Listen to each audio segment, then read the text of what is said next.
and reveling in their differences in some sort of orgy of niceness.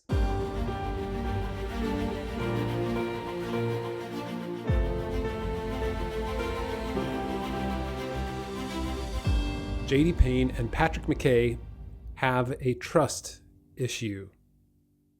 Nobody trusts them to create something good with the Rings of Power anymore. Let me flesh that out a little bit. This comes from the Hollywood Reporter article that came out recently, where they mentioned that it was their collective passion and their fidelity to Tolkien that really won the day. And not only that, we learned that it was their fleshed out story and their passion for in the depths of knowledge in Tolkien's world that was the deciding factor in giving Amazon the rights to the show. Their fidelity to Tolkien, their faithfulness to his works. They're going back to the book, back to the book, back to the book. Back to the book, go back to the book, go back to the book. So they're setting this stage that they know Tolkien, that we should trust them with Tolkien's work, that we have nothing to worry about, that everything that they're doing is within Tolkien's realm of Middle-earth. But from what we've seen, right, this has been the narrative from day one when they started running the show, but from what we've seen, that's not true. It can't be true. We don't trust them. We've seen the Rings of Power with, a brand new Galadriel, commander of the Northern Armies, badass woman warrior, selfish, self-centered, manipulative, a character that is nowhere in any of Tolkien's works. And we've seen the Harfoots, or as we like to call them, the dirty little sociopaths who leave their injured behind, right? They're traveling along, somebody twists an ankle. Sorry, Bob, you're no longer a part of the tribe. We're just going to leave you there. And then we've seen how they've recreated Mithril.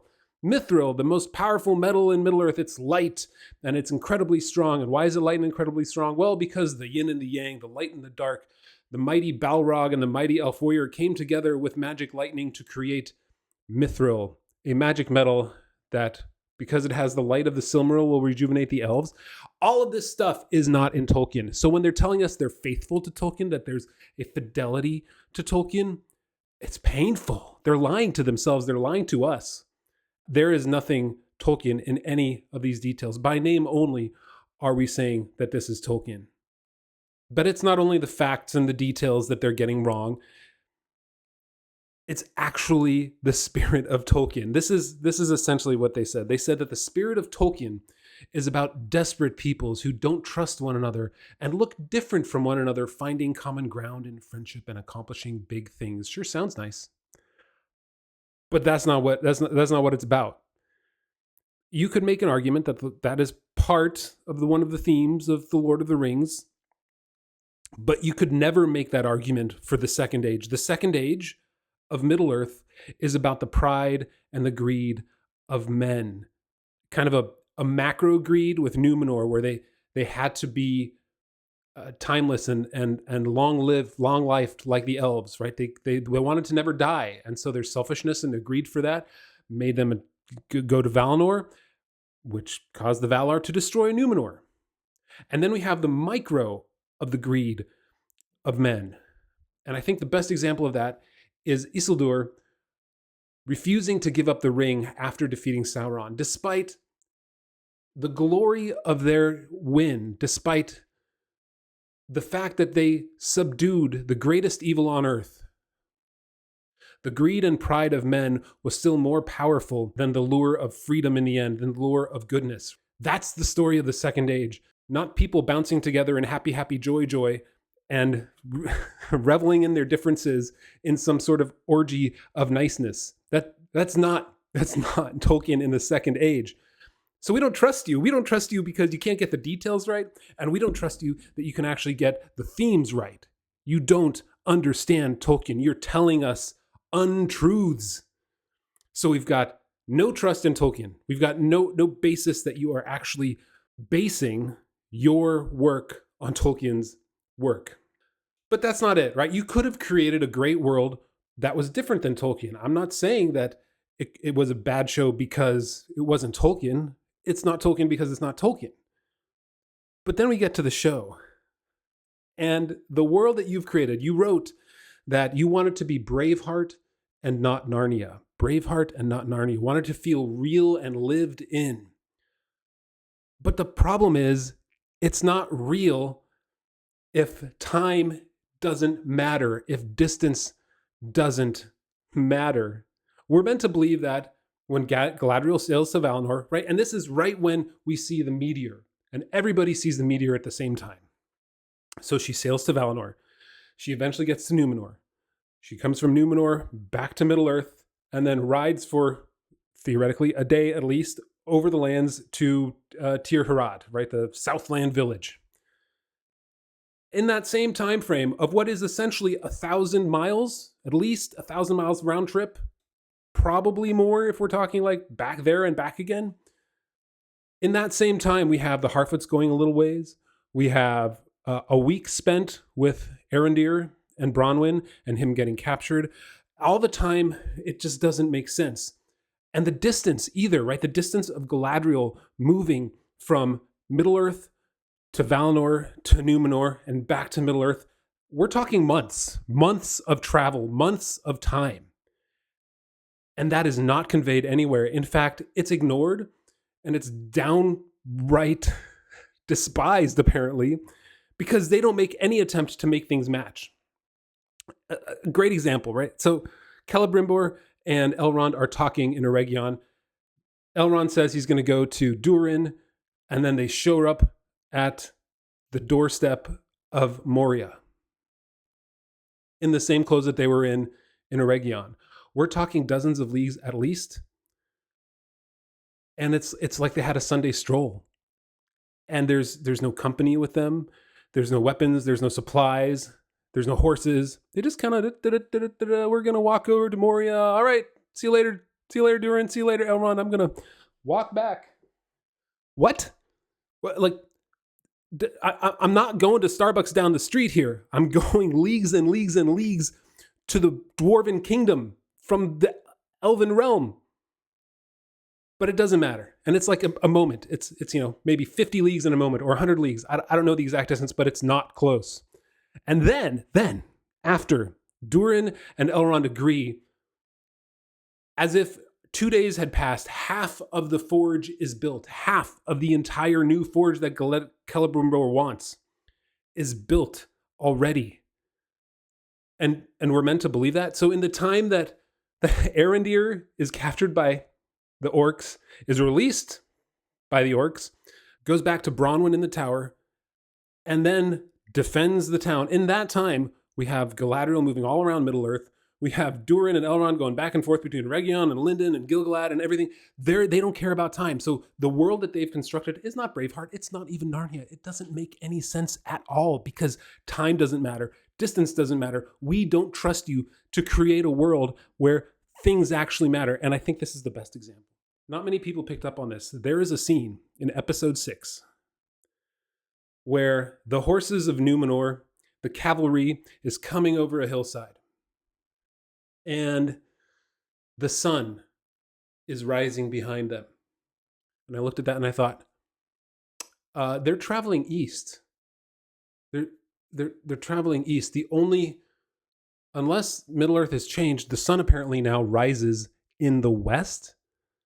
Either that, or they went all the way around and are coming from the other side into the Southlands, or they had to backtrack because they hit a cliff and they're coming back over a hillside. It doesn't make any sense. So you've created a world where time and distance don't matter, and where the sun rises doesn't matter either. If you want us to believe you, if you want us to invest in your world, it's got to make sense. And it's just not making sense anywhere.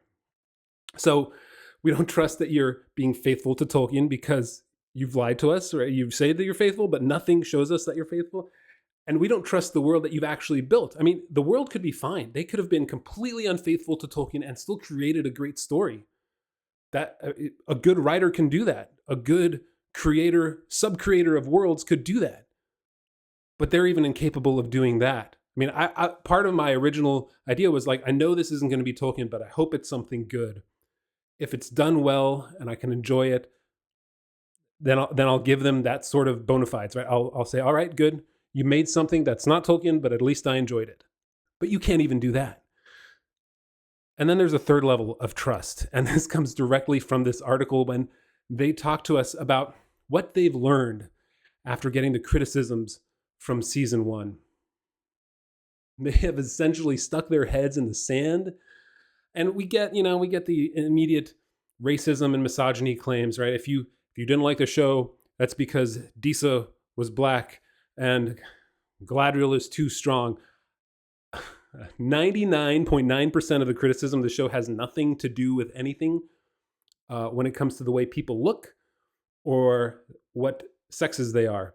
It all has to do with the quality of the writing and the quality of the characters. In fact, most people like Disa and Durin. They've said those are the best characters in the show because they're more real than Galadriel. You actually care about them a little bit more. But you've created characters that nobody cares about.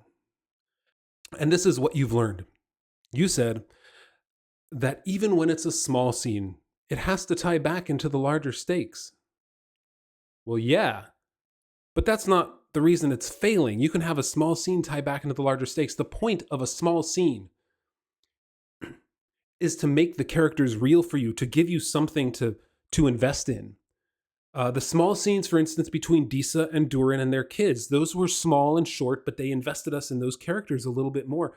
Everything is ham-fisted and poorly written, and the characters are one-dimensional and bland, and the small scenes do nothing to influence our emotional reaction to them. We just don't care. And so when you come to this show and you look at it and you invest time into it, and then you just don't care about the characters, what you're telling us is that you have to tie it to the larger stakes, and then they double down. They double down and they say, you know what? You know what we're going to do? We're going to make everything bigger and grander. Those bigger and grander stakes, they don't matter. They say they want everything to be bigger and better on every level by an order of magnitude. The problem is no one's saying that the scope, that the size of things matters. We don't care about the size of something, right? I don't care if the tower falls unless there's somebody I care about in it. And at this point, I care about so few characters in the show. In fact, I want some of them to die. I wanted Bronwyn to die in episode 6. I want something to happen to the Harfoots because they're completely unnecessary. But you haven't learned, right? I can't trust that you've learned what the criticism is. You're telling me the criticism is that it's not big enough? Nobody's leveled that criticism at you at all.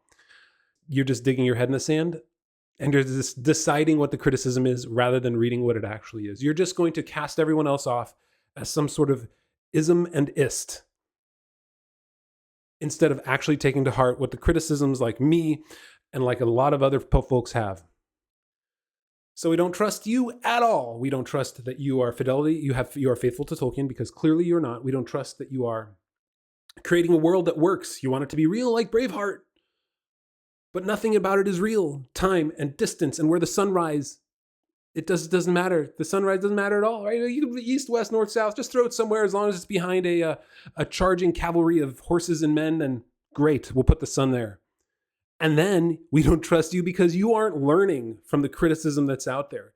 Heck, an Amazon analyst said he fell asleep 3 times in the first 3 or 4 episodes. He couldn't finish it. It was so boring because nobody cares, because the little scenes don't invest us into any character, because the writing is stale and bland and over the top and at best junior college level writing. Trust is the problem. Why would I trust them to make this show any better? Nobody's going to like it. And if you're going to continue to double down on the things that aren't real about this show, then it's just going to continue to reach a level of mediocrity that's something that's worth $1 billion hasn't seen since pets.com. So those are my thoughts. There's a lot more in this article when it comes to attacking fans and calling them patently evil, but we knew that they were in that realm already. I don't care anymore. That's water off my back at this point. Whatever. But if you're going to tell us you're faithful to Tolkien, that you're creating a real world and that you're listening to the criticism and none of those are true, we don't trust you to create anything good. So if you want to create something good, start listening to the criticism, start being faithful to Tolkien, and start creating a world that works. And then, maybe in season 2, some of us will start changing our tune just a little bit, but you have a lot of work to do. You have a lot of work to do.